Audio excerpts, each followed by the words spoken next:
it's Ashley from Sweet Dreams Bake Shop, and welcome to Vlogmas Day 18. So of course today we're gonna first start out with opening our friend's advent calendar.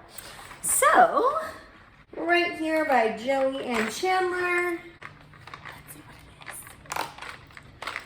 Oh, I love this little central perk charm.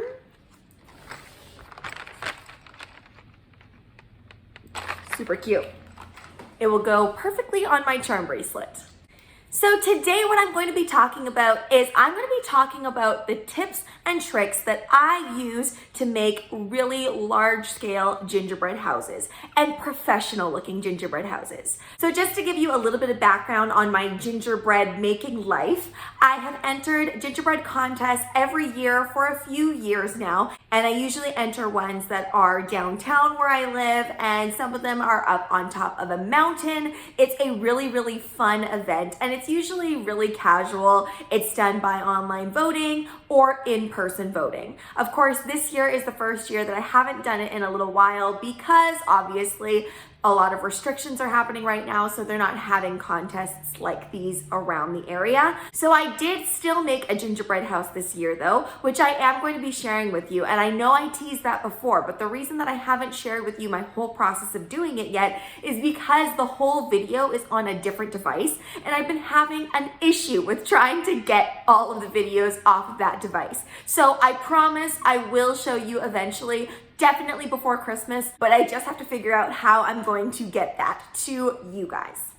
Anyway, so today I'm going to be going over all of the tips and tricks that I use to make professional looking gingerbread houses and large scale gingerbread houses. Now, of course, if you're just making small gingerbread houses, these tips are going to work for you as well. So let's get into it.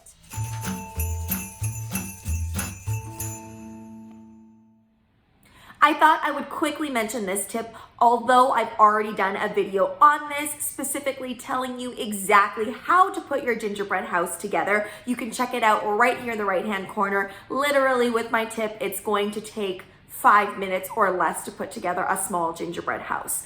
But if you don't want to use that hack, you can also use other things as well that are a lot faster than royal icing. Now, if you are set on using royal icing and you really want to use royal icing to be super traditional, then what you want to make sure is that you want to make sure it's the type of royal icing that can bind things together. Now, there is a difference. If you've watched my video on different royal icing textures, it's not going to be any of those. It is going to be thick, but you don't want it to be like a paste. Because if you make it like a paste, what's going to end up happening is when you pipe it, it's gonna pop right off of your cookie, and it's just going to fall off and it's not going to adhere properly. The royal icing needs to be slightly wet so that it will stick together. So you need to make sure that it's thick and super whipped. That is one of the biggest tips I can give you if you want to put your royal icing houses together. When I first started studying kind of how to put gingerbread houses together and just kind of what the general mechanics of it was, I always watched these videos where they used egg whites to make their royal icing, or if they used meringue powder, it looked so easy, and it just never worked out for me. So the texture of your icing is super important. It's not that royal icing can't get the job done, it's just that you have to make sure that the consistency is right on. So my advice to you is more meringue powder and less icing sugar. That's what's going to keep it nice and fluffy and make sure that it's sticky enough to adhere together. I also find that if it's slightly hard to pipe, that's when you know it is the correct consistency for actually placing things together. That being said, you are going to have to use things like cans or other things to prop things up. Now, if you don't want to do that and you don't want to use my sugar hack, then you could also use chocolate. Chocolate is a great way to adhere things quickly. Now, it really does matter what type of chocolate you use as well. So when you're building the house, you're going to want to use chocolate that is tempered. And tempering your chocolate is very challenging because you can't heat your chocolate too quickly or else it won't temper properly, and then you're going to end up with chocolate that either kind of sweats out or it doesn't actually harden and solidify the way you want it to. So that being said, if you're really set on using chocolate, I suggest you use candy melts. It's no fuss. It's going to dry fairly rapidly. You might still have to use things to prop up your pieces of gingerbread in order to actually adhere it together, but at least it will dry faster than royal icing would. There's also a special spray that you can use that's kind of like a cooling spray that sprays it and then it cools right down so that it really kind of instantly hardens.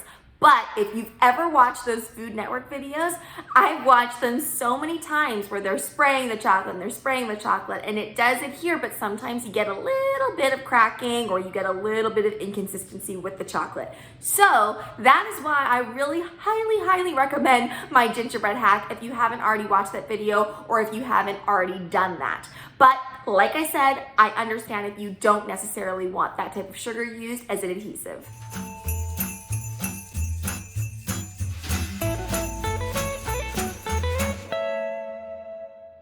My next tip is on how to actually get started. So a lot of people like to use just the templates that are online, and that is perfectly fine. I did that for many years as I was learning how to make these things. But if you want to make large scale gingerbread houses, or if you just want to do a gingerbread house that's a little bit different, and I use the word house lightly because really it's a gingerbread structure. So let's say you wanted to make a train, or maybe you wanted to make a sled or a box or something that's just different than your regular typical house.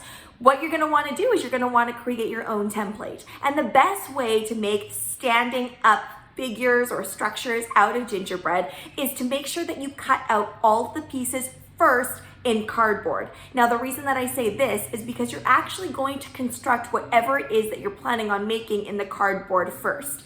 And you're going to make sure that you tape it all together so that you can see it as a 3D structure and make sure that it works together.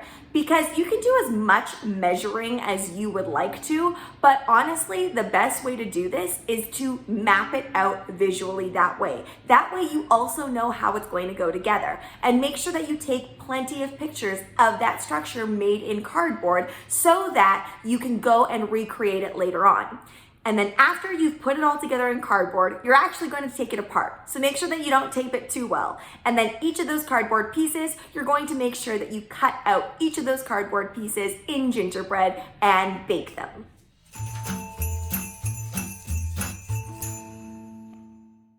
So what type of gingerbread recipes should you use?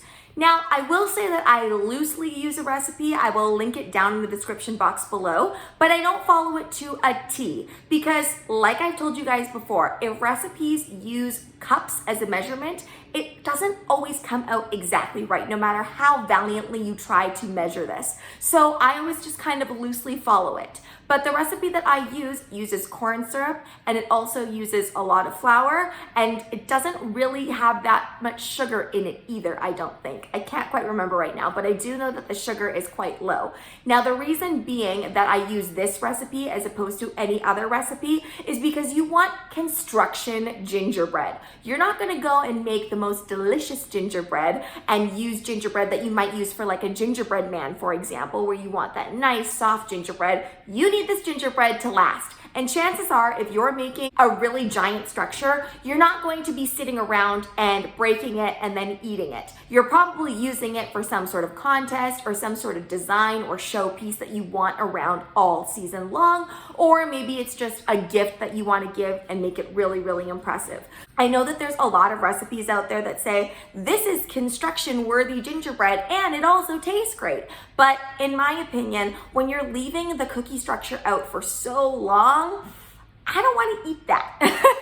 And honestly, if you don't know this already, all of those contest houses that you see in hotels and you see at different events, they all get thrown away. Nobody eats them afterwards because there's been so much fluff and dust in the air that's touching them constantly. And as we all know, the best way to preserve cookies is to freeze them or put them in the fridge. And obviously they're not getting that type of refrigeration every day. And when I make large gingerbread scale houses, I just leave them out. So you're probably not going to eat them. So that is why I go with construction gingerbread. I don't care how it tastes, but I do care how it smells. So I always add in a ton of ginger and a ton of cinnamon just so that it smells great all season long.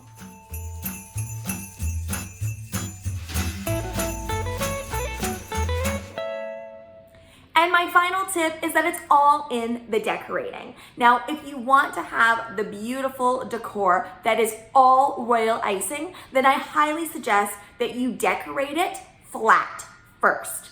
And this is something that I always kind of messed up on, because in the videos that I watched, they all had their houses fully constructed and then they put on the decorations. But if you really, really want to make something amazing and fully covered, not just the white frosting that's piped on, which also looks very beautiful, by the way, but if you want it fully covered, all paneled, then you need to make sure that you cover everything in icing first. If you look at this structure that I did, that's exactly what I did. I covered everything in icing first, and then I constructed it afterwards. Now, some of you guys have kind of said that you've had issues with leaking using my sugar hack to connect things.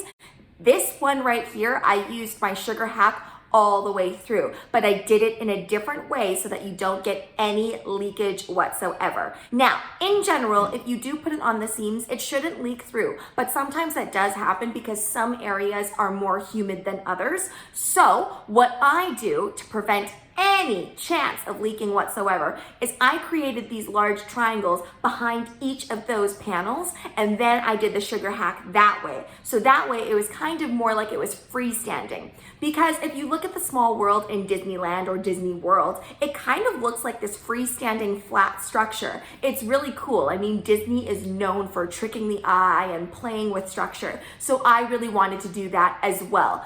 So using the sugar hack in different ways to make it work for yourself is pertinent and is key to creating a beautifully decorated gingerbread house. And if you really, really want to know how to decorate things with intricacy, if you watch any of my sugar cookie decorating videos, I pretty much use the same techniques on my gingerbread houses as well. So I hope that gave you some ideas on what you can do with your gingerbread house. You still have a week to sneak in all those gingerbread creations. And for me, school is out, so I am free as a bird and I'm going to do so much baking, and I hope you join me. Thanks so much for watching, guys. Don't forget to like, share, and subscribe so you can be part of the Sweetie fam. Right now, I'm uploading daily, so make sure you hit that notification bell so you know when I upload.